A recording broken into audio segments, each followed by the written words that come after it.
이 과거 중학교 시절에 이렇게 다 아마 그런 친구들이 한두 명씩 있을 거라는 생각이 듭니다. 그러니까 모두랑 다 잘 지낼 수가 없잖아요. 저도 정말로 진짜 꼴 보기 싫은 친구가 한 명 있었거든요. 그냥 보기만 해도 그냥 속에서 막 화가 나게 하는 그런 친구 있죠. 근데 제가 그 친구보다 덩치가 좀 작았기 때문에 그 힘으로 이렇게 압도를 당해서 항상 이렇게 괴롭힘을 당했어요. 그러니까 뭐 이렇게 막 이지매 이런 게 아니라 그냥 그 치기 어린 시절에 그냥 괴롭히는 거죠. 그냥 뭐 본인은 악의가 없다고 이야기를 하지만 당하는 제 입장에서는 이렇게 썩 유쾌한 일은 아닌 것입니다. 그래서 뒤에서 뭐 수근수근 거리기도 하고 어떻게 하면 저 친구를 골탕 먹일 수 있을까 뭐 별의별 생각을 하면서 중학교 1학년 때부터 3학년 때까지 그런 뭐 이제 불편한 관계를 이어갔어요. 안 보고 있을 때 복도 위에서 이렇게 침을 뱉어보기도 하고, 예. 뭐 진짜 친해질래야 친해질 수 없는 이제 그런 사이였는데 정말로 어떤 계기가 있었는지 모르겠지만 잘 모르겠습니다. 그 친구랑 왜 제가 그렇게까지 친하게 되었는지.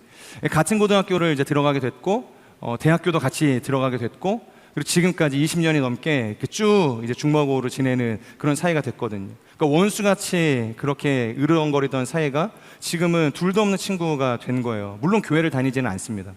교회를 다니지 않는 불신자이지만 그럼에도 불구하고 제 삶에 굉장히 큰 영향력을 주는 이 친구인 것이죠. 그리고 또 한 명의 친구가 있습니다. 이 친구는 고등학교 때 이제 알게 된 친구였는데 그 먼저 나눠드렸던 친구와는 다르게 성품도 너무 좋았고, 야, 남자가 이렇게 나이스할 수 있을까? 자상할 수 있을까? 키도 크고 덩치도 좋고 공부도 잘해서 뭐 여러모로 저에게는 굉장히 이로운 친구라는 생각이 들었어요. 그래서 금세 친하게 되었고 고등학교 이제 3학년 내내 3년 내내 이제 친하게 지냈습니다. 그러다가 이제 20살이 됐는데 20살이 되면 우리 현우 형제처럼 뭐 대한민국 남자라면 다 가는 갑자기 언급을 해서 또 당황할 수 있는데 군대를 가지 않습니까? 근데 이 20살 그 어린 나이에 군대를 간다는 건 굉장히 큰 시련이고 또 절망이고 도전인 거죠. 그러니까 부모의 어떤 이 그늘을 떠나본 적 없었던 저에게 그리고 친구와 이렇게 헤어져 본 적 없었던 저에게 이 어떻게 보면 격리되어서 이제 군 생활을 한다는 것이 굉장히 두려운 일이었어요. 근데 그때 나라에서 뭐가 있었냐면 동반 입대라는 게 있었습니다. 혹시 동반 입대 갔다 오신 분 계세요? 남자분들 중에? 그래서 동반 입대를 가면 그래도 좀 덜 외롭겠다. 이게 뭐냐면 이게 군대에 워낙 이 사건 사고가 많고 외로움을 타서 이제 탈영을 하는 사람들이 많아지니까 이제 국방부에서 정책을 낸 거예요. 그래도 한 사람보다는 둘이 오면 같이 의지할 수 있는 둘이 오면 좀 이런 부분들이 해결이 되지 않겠나. 근데 저도 약간 그 혜택을 좀 보고 싶어서 그 친구 말씀드렸던 고등학교 때 만나서 3년 내내 친하게 지냈던 그 친구랑 PC방에서 밤을 새면서 지원율이 굉장히 높았습니다. 그때 이제 시작하던 초창기였기 때문에 지원을 했는데 붙은 거예요. 그래서 그 친구랑 진짜로 뭐 전역한 사람처럼 이렇게 떠나가라 그 PC방에서 소리를 질렀던 기억이 있는데 지금 전역한 지 한 17년 지났거든요. 제가 그 친구를 만날까요? 만나지 않습니다. 군대 가서 원수가 됐어요. 그 친구가 되게 잘났다 그랬잖아요. 동반입대에서 와서 같은 기수인데 같은 이등병인데 이 친구는 너무 잘하는 거예요. 하나를 가르쳐주면 열을 할 줄 아는, 그리고 또 이렇게 막 입 바른 소리를 잘해서 저는 그런 거 너무 못하는데 좋아도 좋다고 말하지 못하고 싫어도 싫다고 말하지 못하는 그런 존재인데 그 친구는 싫어도 좋다고 이야기할 수 있는 그런 성품을 가지고 있었다는 거죠. 그래서 못마땅했어요, 저는 그게. 그리고 그런 어떤 성품 때문에 알게 모르게 제가 많은 피해를 또 당하기도 했기 때문에 의지하기 위해서 갔다가 원수가 돼서 이제 나온 이제 케이스가 된 것이죠. 이처럼 우리의 인생 안에서 만나는 관계라는 것, 이것은 끝까지 가봐야 알 수 있다는 것입니다. 그러니까 영원한 적도 없고 영원한 이 아군도 없다라는 것을 제가 깨닫게 되는 것이죠. 오늘 우리가 함께 살펴볼 이 본문의 내용이 뭐죠? 바로 어제 적이었던 그 사울이 변해서 이제는 뭐가 된 거예요? 다메섹 언덕에서 만난 그 주님 때문에 그의 삶에 이 심각한 변화가 일어나게 됐죠. 그의 인생의 신앙의 변곡점을 맞이하게 된 것입니다. 이전에는 박해자였고 해방자였던 이 사울의 인생이었지만 이제는 주님을 위해서 헌신하는 위로자가 되었다는 겁니다. 소망을 전하는 인생이 되었다는 거죠. 전도자가 된 것입니다. 저는 오늘 그 영원한 적일 수밖에 없었던 이 사울의 인생이 이제는 너무나도 든든하고 강력한 우군이 되고 형제가 되어서 교회에 전해준 그 소망과 그 위로의 메시지를 함께 좀 나누려고 합니다. 20절의 말씀 같이 한번 읽어볼까요? 20절입니다. 시작. 그는 곧바로 여러 회당에서 선포하기 시작했습니다. 20절을 보면 지금 회심한 이 사도 바울, 여러분 19절까지 보면은 뭔가 이렇게 되게 스펙타클하게 진행이 됩니다. 뭔가 쉬었다가는 그런 순간이 없어요. 주님을 만나게 되었고 눈이 멀게 되고, 그리고 아나니아라는 선지자에게 가서 눈이 띄게 되고, 그리고 하나님께서 너를 도구로 사용하기를 원하신다, 너를 복음 전도자로 사용하기를 원하신다, 이 사명을 받고 난 다음 바로 20절이 시작이 된다는 겁니다. 그런데 뭐예요? 그는 곧바로 여러 회당, 그러니까 교회로 들어가서 예수가 하나님의 아들이심을 선포하기 시작했다, 지금 그렇게 이야기를 하고 있다는 것입니다. 저는 오늘의 이 전체 이 말씀 속에서 이 20절, 그리고 그 중에서도 이 곧바로, 이 단어가 굉장히 중요한 의미를 가지고 있다고 생각을 합니다. 도대체 어떻게 그는 곧바로 움직일 수 있었을까? 하나님께서 사명을 주시자마자 그 즉시로 곧바로, 개인적으로 묵상을 하면서 세 가지 요인이 있겠다라는 생각이 드는데, 이 세 가지를 먼저 좀 같이 나누기를 원합니다. 첫 번째, 그는 이방 선교를 위해서 준비된 하나님의 히든 카드였다는 것입니다. 그러니까 이방 선교를 위해서 하나님께서 작심하시고 준비한 카드였다는 거예요. 우리가 지난주 본문을 통해서 나눈 것처럼 이방 선교, 하나님께서 그 열방을 변화시키기 위한 그 히든 카드로 이 사도 바울을 내가 특별히 불렀다, 그것으로 아나니아를 설득하지 않습니까? 심지어 사도행전 13장 47절을 보면 뭐라고 표현을 하고 있냐면, 내가 너를 이방의 빛으로 삼아, 이방의 빛으로 삼아 너로 땅끝까지 구원을 이루게 할 것이다, 구원하게 할 것이다. 마치 이 어두운 세상 가운데 빛으로 오신 예수님과 같이 이방이라는 이 특정한 땅에 이 사도 바울을 빛으로 보내셨다는 것입니다. 그 어두운 이방 땅에 빛과 같은 존재가 바로 사도 바울이었다는 것이죠. 그렇기 때문에 특별한 인생이었다고도 볼 수 있는 것입니다. 특별한 사명이 그에게 있었다는 것이죠. 그 마음이 이 사도 바울 안에 부어지기 시작하니까 그는 곧바로 그 즉시로 하나님의 그 부르심을 따라서 나아갈 수 있게 된 것은 아닌가, 그런 생각을 하게 됩니다. 그리고 두 번째, 사랑하여 순종하는 것. 우리 같이 한번 그렇게 스스로에게 선포해 볼까요? 사랑하여 순종하는 것입니다. 네. 사랑해서 순종하는 것이죠. 여러분, 성경을 보면 하나님을 만났던 수많은 이 믿음의 조상들이 있습니다. 선배들이 있습니다. 근데 그들에게는 한 가지 공통점이 있죠. 그들의 삶을 이끌어갔던, 신앙을 이끌어갔던 하나의 공통된 원리가 있었다는 것입니다. 그것이 바로 방금 우리가 고백했던 것처럼 사랑해서 순종했다는 것입니다. 아브라함이 이삭을 바쳤을 때를 한번 생각을 해보시겠어요? 이삭을 바칠 때 하나님과 그가 거래를 하던가요? 단서를 붙이던가요? 자신이 어떻게 그 말년에 얻은 이 이삭인데, 아들인데, 독자인데 이렇게 죽이면 이미 태문이 닫힌 이 사라는 고사고, 뭐 자신도 이제 100세가 넘지 않았습니까? 훌쩍 넘었죠. 더 이상 이 아들에 대한, 자녀에 대한 이 소망을 사실 바라기가 어려운 상황 아니겠어요? 근데 이 이삭을 바치라는 겁니다. 최소한 하나님께 대안이 있냐, 그렇게 따져 물을 수 있는 상황이라는 거예요. 하지만 아브라함은 아무런 하나님 안에서 거래를 하지 않았다, 하나님께 따져 묻지 않았다, 대안이 있냐고 그렇게 되묻지 않았다는 것입니다. 예수님이 십자가를 지시기 전에 하나님과 딜을 하지 않았죠. 하나밖에 없는 이 독자, 자신의 생명을 십자가에 내놓을 때 하나님께서 나에게 주실 상급이 무엇입니까? 이렇게 하나님께 묻지 않았다는 거예요. 그저 하나님을 경외하여, 아브라함이 이삭을 바칠 때 하나님을 경외했다, 경외함으로 이삭을 바쳤다, 그런 말씀 구절이 있지 않습니까? 여러분, 이 경외하다라는 이 표현 안에 담겨져 있는 것은 이제 그가 하나님의 사랑을 신뢰하게 되었다는 의미가 담겨져 있어요. 그러니까 하나님께서 나의 인생을 얼마나 사랑하는가, 나의 인생을 얼마나 아끼는가, 그 사랑을 받아들이기 시작했다는 것을 그 경외함 가운데 담고 있다는 것입니다. 어떠한 경우에도 그 사랑이 나의 삶과 함께 한다는 것을 믿게 되는 것이에요. 그러니까 더 이상 자신도 그 하나님의 사랑 앞에 단서를 붙이지 않게 되는 것입니다.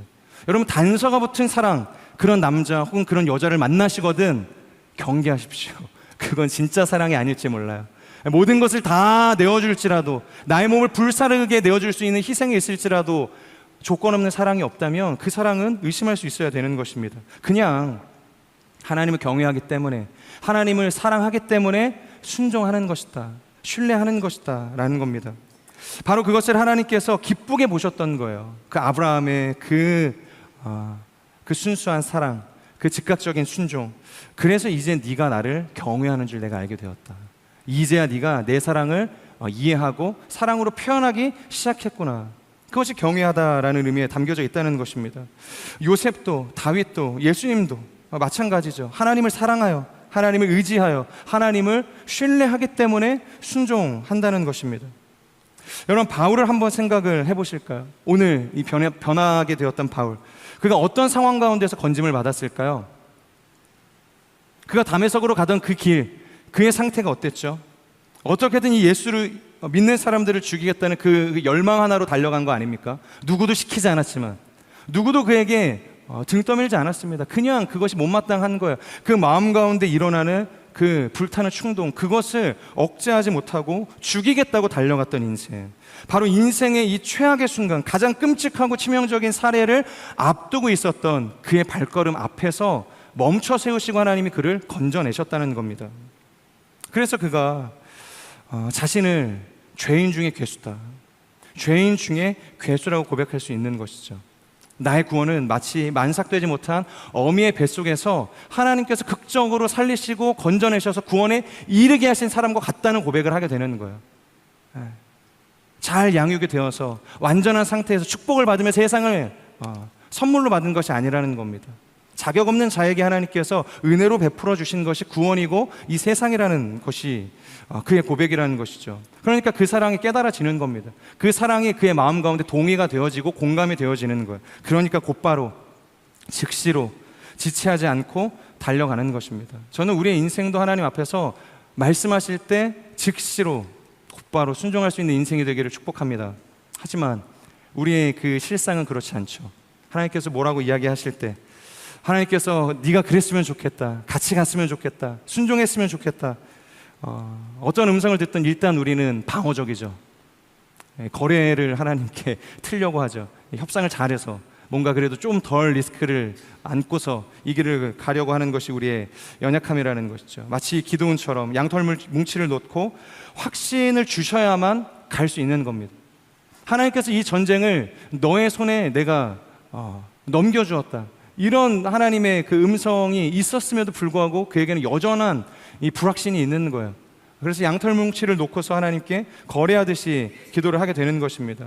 우리도 마찬가지로 재정이 채워지는 것을 보면 주님, 저 선교 갈게요, 아울리치 갈게요, 최소한 세 사람을 통해서 사인을 주셔야, 목사님이든 뭐 순장이든 부모님이든 어떠한 사람이든 하나님의 음성으로 세 사람 정도는 그래도 사인을 주셔야 제가 순장하죠, 그룹장 하죠, MC 하죠.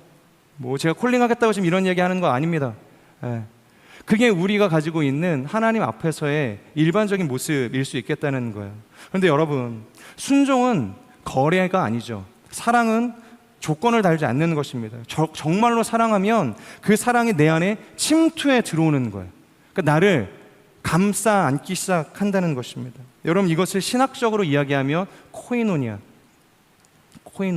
삼위의 하나님께서 서로가 서로의 연약함과 또 서로를 위한 그 마음을 가지고서 연합하는 것, 완전한 하모니를 이루는 것, 그것을 우리가 코이노니아라고 이야기를 하는데, 사랑하면 우리가 하나 되어진다는 것입니다. 코이노니아를 이룰 수 있게 된다는 것이에요. 사랑의 띠로 하나가 된다, 사도 바울이 그렇게 이 골로새서에서 표현을 하는데요, 자기의 유익을 구하는 것이 아니라 바로 하나님의 뜻의 연합, 그분과의 사랑의 띠로 코이노니아를 이루게 되는 인생이 되어진다는 것입니다. 거래가 아니라는 거예요. 어떻게 하면 나의 이익을 위해서 하나님과 거래하지 않는다는 것입니다. 그분의 목적을 위해서, 그분의 뜻을 위해서 우리가 연합하게 되어지는 것이죠. 그래서 요한일서 5장 14절 말씀도 보면 이런 표현이 있어요. 곧 무엇이든지 우리가 그분의 뜻을 따라 구하게 됩니다. 우리가 무엇을 구하든지 나의 뜻이 아니라, 나의 유익 때문이 아니라 그분의 뜻을 따라서 우리는 구하게 된다는 것이에요. 그 5장 앞을 보면은 하나님의 사랑에 대해서 이야기합니다. 하나님께서 우리에게 주시는 조건 없는 그 은혜, 그래서 우리가 얻게 되어지는 영생에 대해서 이야기를 하는 거예요. 그래서 그 사랑을 받은 사람들은 하나님의 뜻을 따라서 구하는 인생이 되어진다는 것이죠. 나의 원대로가 아니라 하나님의 뜻을 따라서 구하는 인생인 것이죠. 여러분, 그 뜻이 뭘까요? 오늘 사도 바울의 인생 가운데 하나님께서 가지고 계신 뜻, 너무 명확하지 않습니까? 그는 이방을 위해 택한 나의 도구라. 그것이 사도 바울을 통해서 가지고 있던 하나님의 뜻이었다는 것입니다. 그러니까 그 하나님을 사랑하는 마음으로 사도 바울이 행하는 순종은 뭐가 돼야겠어요?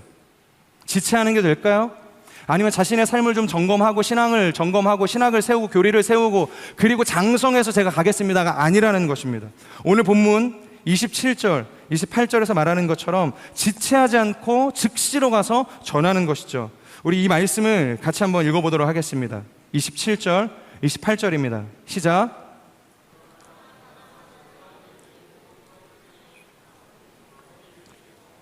주를 보았으며 주께서 그에게 말씀하신 것과 다메섹에서 그가 예수의 이름을 담대하게 전한 것을 그들에게 이야기해 주었습니다. 이렇게 해서 사울은 제자들과 함께 지내게 됐고 예루살렘을 자유롭게 다니면서 주의 이름을 담대하게 전했습니다. 계속해서 이야기하는 것이 뭡니까? 그가 다메섹에서 어떻게 주님에 대해서, 복음에 대해서 증거했는지에 대한 증인이 바나바였다는 거예요. 지체하지 않고 복음을 전하는 인생. 그리고 28절도 보면 자유롭게 다니면서 사람의 시선을 의식하지 않고, 이전에는 박해자였고 회방자였지만 아랑곳하지 않고 자신의 체면을 생각하지 않고, 어제는 동료였지만 이제는 적 아닙니까? 예루살렘에 있는 수많은 유대인들, 그 적진 속으로 들어가서 지금 하는 것이 뭐예요? 주의 이름을 담대하게 전했습니다. 이것이 이 사도 바울의 인생이었다는 거예요. 주님의 그 사랑이 자신의 삶에 침투해 들어오니까 변하는 겁니다. 그 사랑이 자신을 이끄는 대로 그저 몸을 맡기고 따라가게 되는 것입니다. 제가 여기까지 이야기를 하고 원래 이 MC들의 이 스토리를 좀 이야기를 해드리고 싶었어요. 목요일날 만나서 저희가 이 한강 고수부지에 이 돗자리를 깔고서 같이 이제 이야기를 나누는 시간이 있었는데, 그때 제가 좀 이야기를 했었던 것들이 있거든요. 말씀드리면 곤란해질 수 있기 때문에 제가 덮어두겠지만, 중요한 것은 뭐냐? 네, 사랑하면 순종한다는 겁니다. 네. 사랑하면 거래하지 않는다는 거예요. 단서가 붙지 않는 겁니다. 제가요, 제가 너무 단서가 많아요. 우리는 단서가 아니라 하나님 앞에 우리의 마음을 드릴 수 있는, 조건을 내세우는 이 협상의 순종이 아니라 오직 이 사랑에 근거한 순종으로 주님 앞에 나아가는 인생이 되기를 축복합니다. 그리고 마지막 이 세 번째, 그 어떻게 즉시로 하나님 앞에 순종할 수 있었는가, 반응할 수 있었는가? 그에게는 시간이 없었다는 겁니다. 그에게는 시간이 없었다. 이 독일의 유명한 이 신학자 중에 위르겐 몰트만이라는 분이 계세요. 위르겐 몰트만. 그런데 이분의 이 이력이 조금 특이한데요. 원래는 그분이 일반 신학을 공부하시던 분이었습니다. 그러니까 저와 같이 일반 신대원에 들어가서 일반 성서 신학을 전공하셨던 분이었다는 거예요. 그런데 2차 세계대전이 터지게 되고 그분이 군인으로 강제 징병을 당해서 실제 전쟁을 참여하는 경험을 하게 된 것이죠. 그런데 이 일을 겪고 나서 그분의 이 신학의 노선이 완전히 뒤집혀지게 돼요. 그러니까 일반 신학의 길을 걸어갔던 그분이 정치 신학의 길로 가게 되었다는 것이죠. 왜 이분이 이 신학에 이 변화가 일어나게 되었는가? 왜 일반 신학, 남들이 다 가고 배우는 그 배움의 길을 포기하고 특이하고 누구도 잘 가려고 하지 않는, 그리고 색안경을 끼고 이 정치 신학하는 사람들을 공격하는 그 노선을 굳이 결정할 수밖에 없게 되었는가? 그것은 이 전쟁터에서 경험한 일 때문인 줄 알았는데 그게 아니었다는 것입니다. 오히려 이 전쟁터 밖에서 그가 경험했었던 일 때문이었다는 거예요. 어느 날 그분이 전쟁에 나갔다가 정확하게 어떤 이유인지는 제가 기억이 나지 않지만, 이 부상을 당한 것인지 특별한 뭐 이슈가 있었던 것인지 전쟁 중에 고향으로 돌아오는 이 명령을 받게 돼요. 이제 돌아가라, 전역해라, 이제 이런 명령을 받게 된 것이죠. 여전히 전쟁은 진행이 되어지고 있었습니다. 그런데 우리가 영화나 이 드라마나 이 소설 같은 것을 보면 아시겠지만, 일단 전시 상황이 되면 이 나라 전체가 즉시로 이 전시 체제로 변화되지 않습니까? 이 모든 공장이 군수물자를 만드는 이 공장으로 변하게 돼요. 그리고 일반 도로들은 이 전시에 사용되기 위한 이 작전 도로로 변경이 되어지는 일들이 일어나게 되는 것입니다. 그래서 이분이 살던 마을도 그렇게 변경이 되었던 시설들이 굉장히 많습니다. 일반 공장들이 군수물자를 조달하고 만드는 공장으로 바뀌게 된 것이죠. 그런데요, 이 마을에 그렇게 변화가 일어났던 공장들이 특별하지 않습니다. 그냥 일반 사람들, 마을 사람들이 결국에는 가서 그곳에 노동자로 이제 취직을 해야 되기 때문에 노출이 잘 되어져 있어요. 그리고 누구나 들어갈 수 있고 취직을 할 수 있는 그런 특징을 가지고 있었다는 것이죠. 다시 말해서 전혀 비밀스럽지 않은 공개적인 장소였다는 거예요. 그런데 그 많은 이 공장들 중에서 딱 한 공장, 이 한 공장만 들어갈 수 없는 공장이 있었다는 거예요. 들어가려고 해도 뭐 들어가지 못하게 보안이 잘 되어져 있고 그 안에서 뭘 하고 있는지 전혀 알 수가 없어요. 그래서 마을 사람들에게, 주민들에게 물어봐도 그것을 쉽게 대답해 주는 사람이 없었다는 거죠. 다 거절하고 침묵하기 일쑤였다는 것이죠. 그래서 호기심에 이 쌓인 이 몰트만이 원래 이제 알지 말라고 하면 더 이제 호기심이 생겨서 어떻게든 이제 파헤치게 되지 않습니까? 그래서 그렇게 파헤치면서 결국에는 이 공장이 뭘 하는지 알게 되었는데, 그것을 알게 되고 너무 큰 충격에 휩싸이게 된 거예요. 그것이 왜냐하면 그 시설이 유대인 수용소로 사용되었던 공간이었기 때문이에요. 그러니까 군수물자를 만드는 공장이 아니었고 유대인들을 가둬두었던 그런 공장이었다는 것이죠. 그리고서 더 충격적이었던 것은 그 안에 매일같이 쉬지 않고 24시간 피어오르는 연기가 있었습니다. 여러분, 이것은 무엇을 의미했을까요? 그 안에 있었던 이 유대인들을 죽이고 났던 그 시신들을 그 안에서 즉각적으로 그냥 소각을 해서 다 불태우는 일들이 그 안에서 일어났었다는 거예요. 하루도 빠짐없이 매일같이. 그러니까 저녁을 하고 마을로 돌아와서 온 종일 그런 일들이 일어나게 되었다는 것이에요. 쉬지 않고 유대인들이 죽어나가는 그 현장 속에서 그가 살아가고 있었다는 거예요. 그런데 여기까지도 그가 그래도 충격적이었지만 납득을 했어요. 전쟁 중이었고 뭐 여러 가지 이 전시 상황들이 있기 때문에. 그런데 그를 더욱 충격으로 몰고 갔던 것은 다른 것이었습니다. 그러니까 만약 이런 사실을 독일 사람들이 알게 되었다면, 그리고 사랑하는 자신들의 가족들과 이 마을 주민들이 알게 되었다면 반대라도 했어야 되는데 오히려 그것을 부추기고 그것을 당연하게 여기면서 그것을 수용하게 되었다는 것이에요. 그리고 마을 사람뿐만이 아니라 독일 국가 전체가 이 유대인들을 죽이고 있다는 것을 알고 있었으면서 그것을 방조하기에 이르렀다는 것입니다. 자, 이것도 굉장히 충격적이죠. 나라 전체가 그냥 합법적으로 이 유대인들을 죽이는 그 상황, 충격적이지만 그래도 여기까지도 이해를 했다는 것이에요. 그런데 더 그를 패닉으로 몰고 갔던 것이 뭐였냐면, 바로 이 유대인들을 죽이는 것을 버젓이 알고 있었으면서도 그 유대인 수용소 옆에 뭐가 있었을까요? 교회가 있었습니다. 교회. 그 교회가 매주 매일같이 그곳에서 예배를 드렸다는 거예요. 그리고 그 교회 성도들은 자신의 구원에 대해서 확신을 하면서 그 안에서 전달되어지는 그 메시지를 통해서 위로를 얻었다는 겁니다. 한쪽에서는, 한 공장에서는 쉬지 않고 피어오르는 그 연기, 수많은 죄 없는 이 유대인들이 죽어가는 그 현장 속에서, 그 실상 속에서 그 옆에 교회가 있었고, 그 교회는 이 모든 상황들을 방조한 채 말씀을 나누고 그 안에서 서로를 위로하는 예배들을 드렸다는 것입니다. 이런 말도 안 되는 상황 속에서 이 몰트만이라는 신학자가 큰 충격을 받게 된 거예요. 그리고 도대체 자신의 민족이 어디서부터 잘못되었는가를 묵상하기 시작했어요. 조사하기 시작을 했습니다.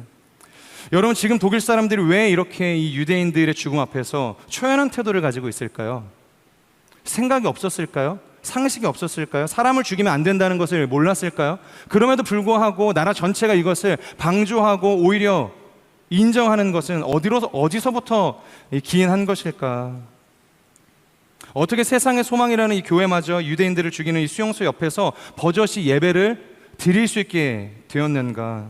그것은 이 히틀러가 전하는 거짓 위로에 모든 독일 국가가, 교회가 속았기 때문이에요. 그러니까 우리가 잘 아는 것처럼 독일은 1차 세계대전에서 완벽하게 패배를 하게 되죠. 그로 인해서 이 독일 전체가 가난한 인생을 살아가게 됩니다. 이 엄청난 전쟁 채무로 인해서 전쟁에 참여하지 않았던 사람들도, 일반 그냥 그 시민들도 그 채무를 공동으로 감당할 수밖에 없는 이 삶을 살아가게 된 것이죠. 그러니까 모두가 가난한 상황이었습니다. 나라 전체가 한 번의 전쟁의 실패로 인해서. 그때 히틀러가 일어난 것입니다. 그리고 그가 이렇게 외치는 거죠. 그러니까 전쟁에서 져서 자신들이 이렇게 가난한 건데 그는 이렇게 외칩니다. 우리나라가 이렇게 힘들게 된 것은 여러분의 탓이 아닙니다. 그럼 누구의 탓이라는 거죠? 원래 우리 민족은 세계에서 가장 위대한 민족인데 이 유대인이라는 이 탐욕스러운 인간들이 우리의 돈을 강탈해 갔기 때문에 그들 때문에 우리가 지금 이런 열악하고 가난한 인생을 살아갈 수밖에 없는 것입니다. 그러니까 그들의 그 인종들을 다 청소하고 정리하고 우리의 왕국을 만들면 다시 우리 민족은 일어날 수 있게 될 것이다. 이런 어떻게 보면 소위 가스라이팅을 한 거예요. 그러니까 사람들을 집단 최면을 건 것입니다. 그러니까 독일 사람들이 그것을 받아들이기 시작을 하는 거예요. 그리고 이 외침에 수많은 사람들이 마음에 엄청난 위로를 얻게 되는 거예요. 그래서 그랬구나. 우리의 문제가 아니었구나. 우리의 죄 때문이 아니구나. 우리의 연약함 때문에 우리나라가 이렇게 가난하고 우리가 이런 전쟁 채무를 지는 것이 아니구나. 그러니까 모든 책임을 다 유대인들에게 넘긴 거예요. 그래서 그들을 죽이자. 그 안에서 굉장히 큰 위로와 소망을 보게 되었다는 것이죠. 여러분, 이것이 진짜 위로일까요? 그들의 마음 가운데 던져주었던 이 히틀러의 이 선전, 이 메시지, 그래서 그들의 마음 가운데 실제적인 위로가 있었겠죠. 그리고 소망을 받겠죠. 그런데 이것을 진짜라고 이야기할 수 있겠냐는 것이죠. 거짓 선동인 것이죠. 다시 말해서 오늘 본문으로 돌아가면 지금 사도 바울이 참을 수 없는 지점이 무엇이었을까요? 그가 도저히 참을 수 없이 즉시로 사명을 받자마자 복음을 전할 수밖에 없는 인생, 왜였을까? 세상이 지금 거짓 위로에 속고 있다는 것입니다. 자신의 민족 전체가 이 거짓 소망에 붙들려 있다는 것을 그가 알기 때문이에요. 왜? 불과 얼마 전까지만 해도 자신이 그것을 전하는 사람이었잖아요. 수괴의 노릇을 했잖아요. 자신도 그 거짓 위로를 진짜 위로라고 붙들었던, 소망 삼았던 인생이었다는 것입니다. 그래서 지금 바울은 누구보다 그 위로의 정체를 잘 알았어요. 유대 사람들이 그 마음 가운데 품고 있던 그 미래에 대한 소망, 그 위안, 그것의 실상을 알고 있었다는 것입니다. 그렇기 때문에 가만히 있을 수가 없는 거죠. 그것이 거짓이라는 것을 알기 때문에. 그런데 문제가 뭐냐면 시간이 많으면 괜찮습니다. 그런데 시간이 없다고 제가 말씀드리지 않았어요. 왜냐하면 이 사도 바울은 그가 믿는 이 신앙은 그러니까 종말론적인 신앙이었어요. 그러니까 임박한 이 종말을 믿는 사람이었다는 거예요. 내일이라도 주님이 다시 오실 거라고 생각을 했던 거예요. 그러니까 하나님께서 심판주로 이 땅 가운데 오실 거라는 믿음을 가지고 살았던 사람이 이 사도 바울이었다는 것입니다. 그렇기 때문에 도저히 머물러 있을 수가 없는 것입니다. 이것이 거짓이고 가짜라는 것을 아는데 시간이 있으면 뭔가 계획을 좀 짜기도 하고 동역자들도 모으고 본격적으로 뭔가를 좀 해볼 텐데 그럴 시간이 없는 거예요. 그러니까 그의 선교도 어땠죠? 열정적이었죠. 근데 열정적이다 못해 처절하면서 극단적이기까지 했다는 거예요. 돌을 맞아도 쉬지 않았습니다. 태장을 맞아도, 살해 위협이 찾아와도 그는 멈춰서는 일이 없었다는 거예요. 타협하지 않았다는 겁니다. 1차 전도여행 끝이 나자마자 2차를 나갔고 2차 전도여행이 끝나자마자 3차를 나갔고 그리고 죽을 각오를 하고 예루살렘으로 달려갔던 사람이 사도 바울이었다는 것이죠. 우리가 잘 아는 우리나라의 지도를 만들었던 이 김정우 씨는 지도 하나 만들어 보겠다고 우리나라 팔도광산을 유람하지 않았습니까? 그것도 대단한 일인 거죠. 근데 바울은 지도가 목적이 아니라 진정한 위로가 무엇인지를 전하기 위해서 그보다 수배는 훨씬 더 넓은 이 험난한 유럽 전역을 돌았던 인생이었다는 거예요. 비교할 수 없는 인생이라는 거죠. 여러분, 우리의 인생은 지금 어떤 시간을 살아가고 있습니까? 여러분들은 어떠한 인생을 위해서 헌신하고 계십니까? 물론 우리 모두가 이 사도 바울처럼 즉각적으로 변할 수는 없습니다. 그는 이 고린도 교회에 보내는 편지에서 우회적으로 이 베드로 사도를 저격하지 않습니까? 그는 가정도 있지 않냐? 굳이 이야기할 필요 없는데 그는 교회에서 주는 이 공금을 가지고서 자신의 생계를 유지하지 않냐? 하지만 나는 텐트를 친다. 나는 자비랑 선교를 한다. 이런 이야기를 하면서 자신에게 시간이 없음을, 자신의 선교가 얼마나 하나님 안에서 급박하게 이루어지고 있음을 이야기를 하면서 동역하기를 원하는 이 콜링을 하게 되었다는 것입니다. 물론 우리가 그렇게 살 수는 없어요. 베드로의 선교, 베드로의 사역이 잘못됐다 이야기할 수 없습니다. 다 나름의 의미와 주 안에서의 좋은 열매들이 있는 것입니다. 중요한 것은 우리가 그 시간을 어떻게 살아갈 것인가에 달려 있는 것이죠. 그리고 누구를 위해서 그 시간을 살아낼 것인가에 포커스를 맞출 수 있어야 된다는 것입니다. 나를 위해서 그 시간을 살아간다고 한다면 아무리 좋은 일을, 아무리 선한 일을 우리가 한다고 해서도 의미가 없겠죠. 중요한 것은 누구를 위해서 우리가 살아갈 것인가. 사도 바울의 선교가 열정적이었지만 과격하고 때로는 사람들의 마음을 어렵게 하는 선교이긴 했지만 그럼에도 불구하고 그것은 자신의 선교가 아니라 하나님의 부르심에 의존한 하나님을 위한 선교였기 때문에 하나님께서 그의 삶을 받으셨다는 것을 우리는 기억할 수 있어야 되는 것입니다. 저는 우리에게 주신 시간을 이 사도 바울의 삶과 같이 주님을 위해서 즉시로 드릴 수 있는 인생이 되기를 주님의 이름으로 축복합니다. 자, 그렇다면 그가 즉시로 복음을 전했던 그 복음, 그 안에 담겨져 있었던 이 위로는 어떠한 위로인가 우리가 한 가지만 함께 나누기를 원합니다. 20절의 말씀을 읽도록 하겠습니다. 20절 시작.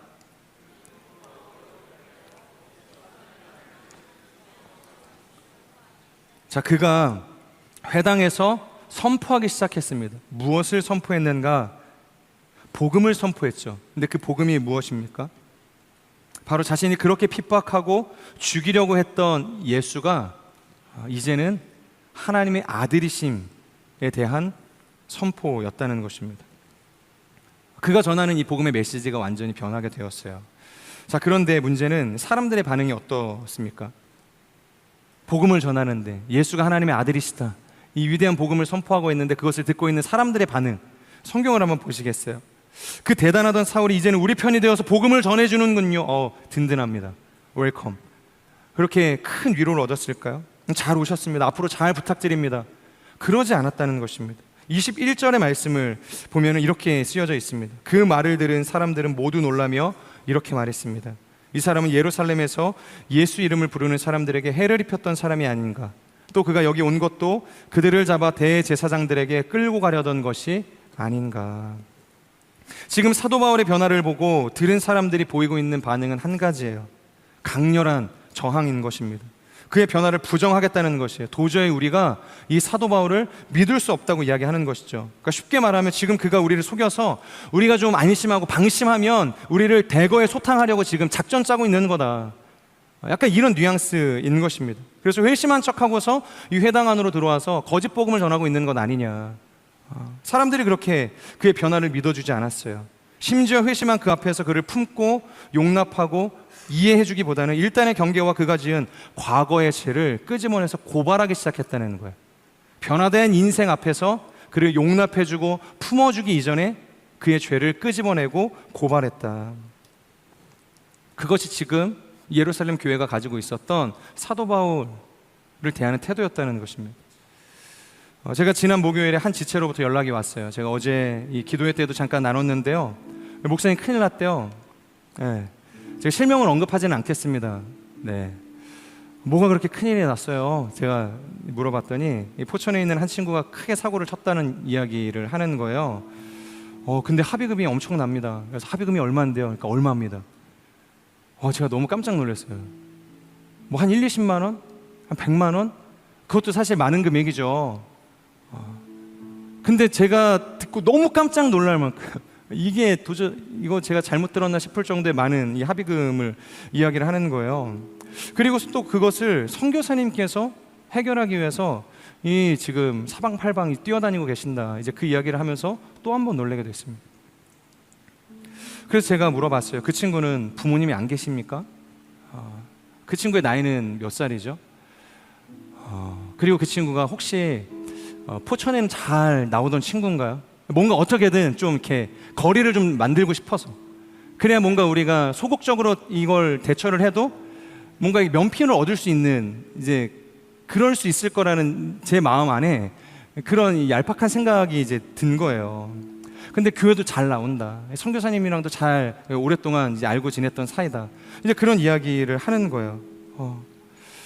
그런데 제가 생각을 할 때에는 아무리 그렇다고 하더라도 이게 너무 감당이 안 될 만한 어려운 상황에 있는 거예요. 금액도 마찬가지요. 그리고 그 친구가 해왔었던 어떤 그 과거의 이력들이 이게 과연 용납을 해준다고 해서 의미가 있는 죄질일까?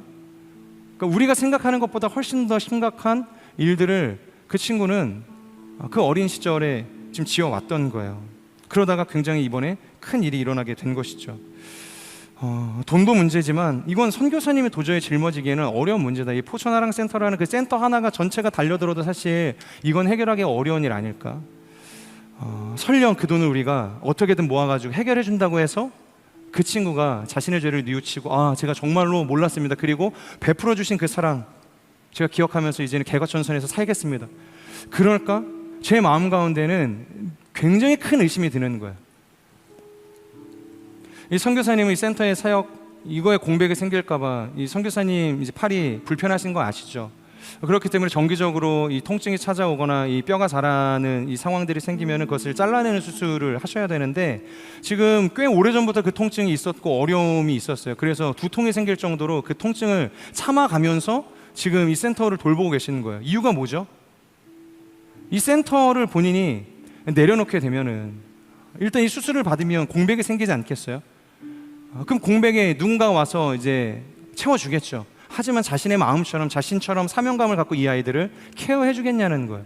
그러니까 그런 불편한 이 마음들, 두려움들, 그리고 사랑하는 이 아이들을 위한 마음 때문에 수술도 못 받고 있는데 아무도 이런 상황들을 알아주지 못하는 것처럼 제게는 느껴지는 거예요. 이 아이의 이런 실수, 이런 이 범죄들, 안타까움보다 긍휼한 마음보다 괘씸한 마음이 들었습니다, 제 안에.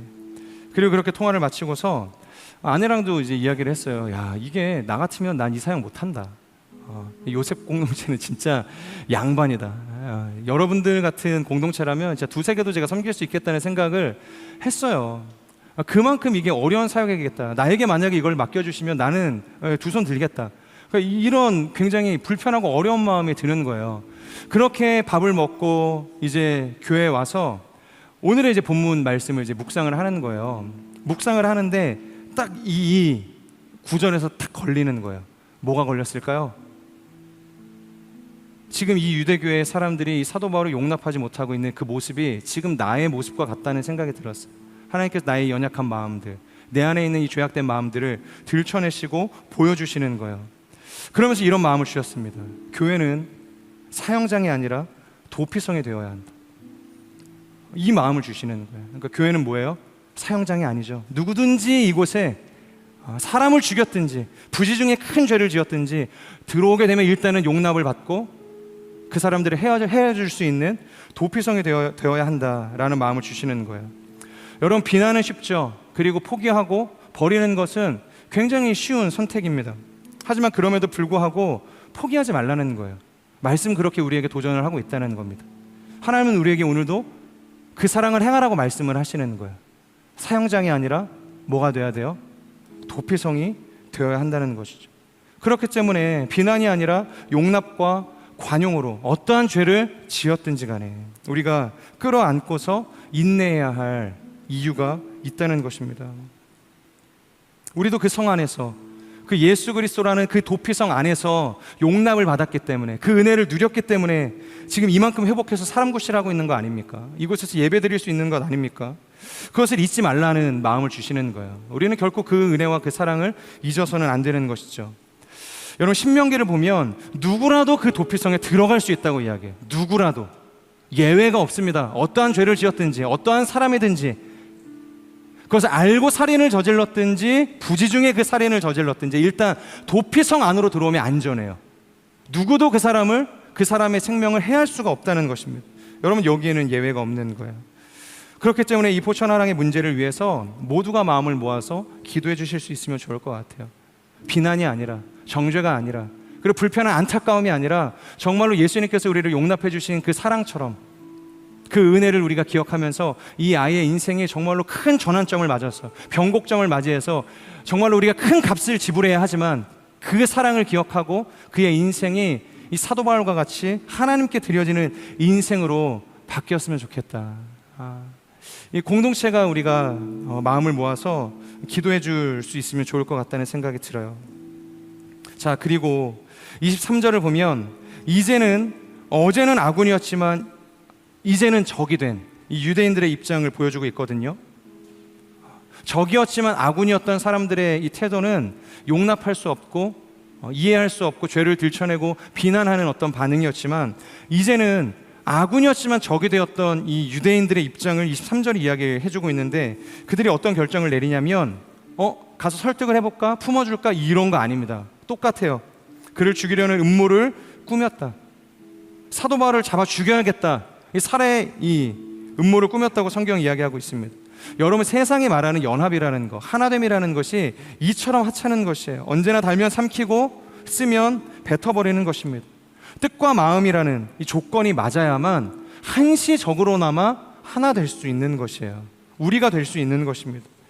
여러분, 여기에 무슨 신뢰가 있고 믿음이 있습니까? 신뢰가 있나요?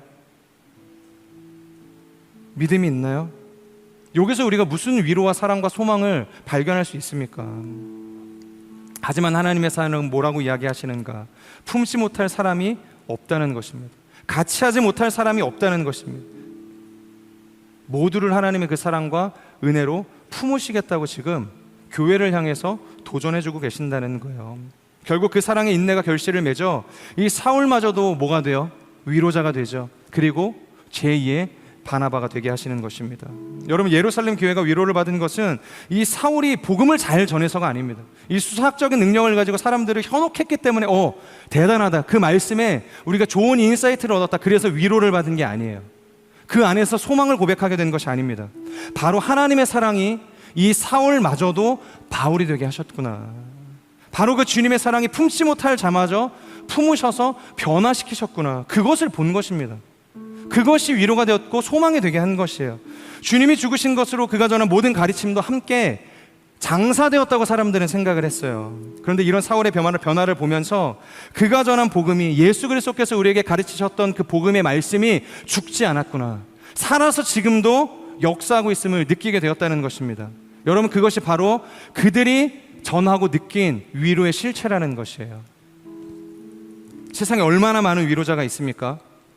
얼마나 많은 사람들이 좋은 말로 포장해서 그것을 위로라고 우리에게 전하고 있습니까? 하지만 진짜 위로는 오직 주님 안에만 있는 줄 믿습니다. 저는 우리의 삶이 바로 그 위로 안에서 온전한 평안을 누리고 이 사울마저 용서하고 품어줄 수 있는 그 넉넉한 도피성과 같은 인생이 되기를 주님의 이름으로 축복합니다. 아멘. 우리 같이 한번 기도하겠습니다. 기도하실 때 하나님께서 사울의 인생을 품으셨음을 우리가 믿음으로 고백합니다.